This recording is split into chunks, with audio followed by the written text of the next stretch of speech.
If you were to stumble upon the YouTube subreddit, you'll know that people aren't exactly happy with the platform. And it all pretty much stems from Google's recent decision to block ad blockers. And pretty much all of the top posts for the past year have been about this move and how YouTube's ads have become unbearable and intrusive, to the point where people would rather stop watching YouTube than turn off adblock. I already made an entire video on YouTube's ads way back in April, and how they not only make YouTube a frustrating platform to be on, but they also don't really pay creators all that much, which forces them to take sponsorships, which means more ads on top of ads that you can no longer block thanks to YouTube's aggressive pushback. Right, between adblock being blocked and the ever-increasing frequency and length and dubiousness of ads on the site, it's incredibly obvious that YouTube is just trying to annoy people into buying YouTube Premium, which is their little paid subscription service that turns off ads and gives you some other bells and whistles, I guess you can call them.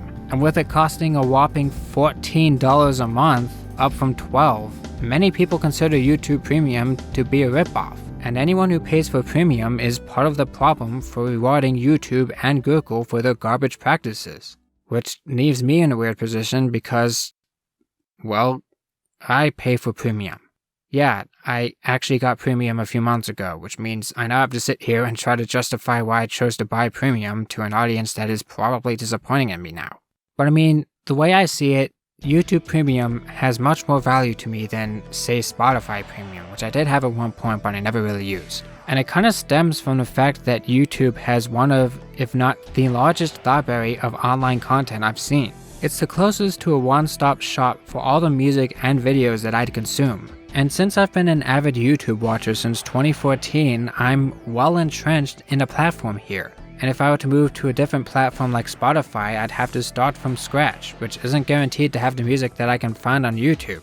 And yeah, Spotify has cool features for discoverability and fun or whatever, but I don't really care about all that. YouTube Music is more than fine for my needs, and you get that ad-free along with YouTube Premium.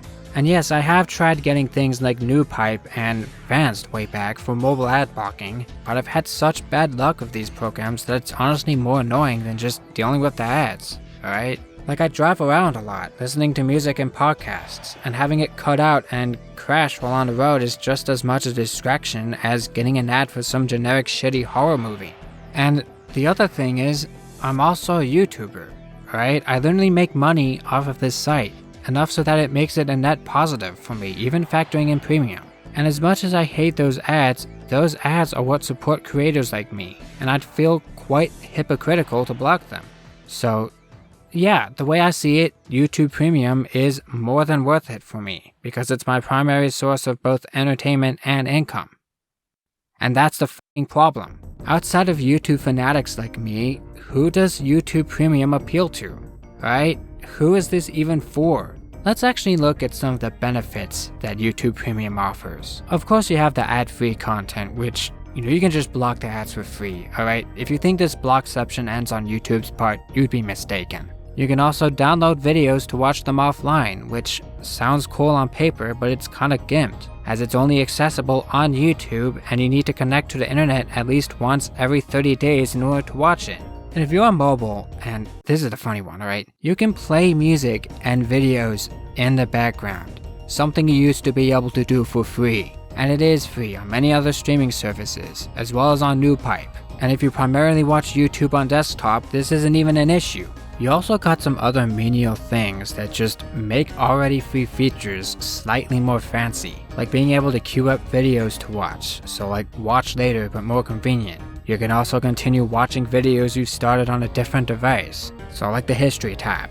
They also offer a 1080p premium option with enhanced bitrate, although it seems to only be on select videos that are at 1080p 30fps, and I haven't noticed that much of a difference anyways, even on my fancy new monitor.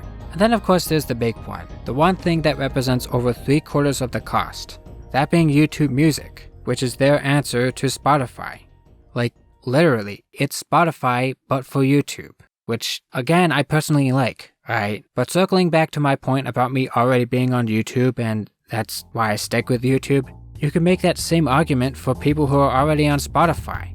Platform familiarity. And this isn't really the fault of any one platform, it's just super hard to convince people to make a change in their routine or build a new library from the ground up. After all, the economy is rough right now, and there are way too many streaming services out there on music and in video, so if they could get away with just one, that's what they're gonna do.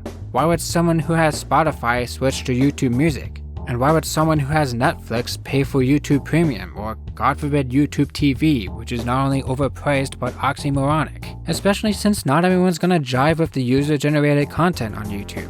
While I and many others love the human aspect to YouTube, others prefer the better production values of Netflix and cable shows, and may be put off by the unprofessional, chaotic nature of some YouTube content, even though you can find some pretty good stuff on here. Also, not to mention, you still have to outright buy movies on YouTube, even with premium, and they often cost just as much, if not more, than the monthly subscription costs of other streaming services that they're on, all just to watch them in sub-HD resolutions despite them being advertised as Ultra HD. Who is this even for?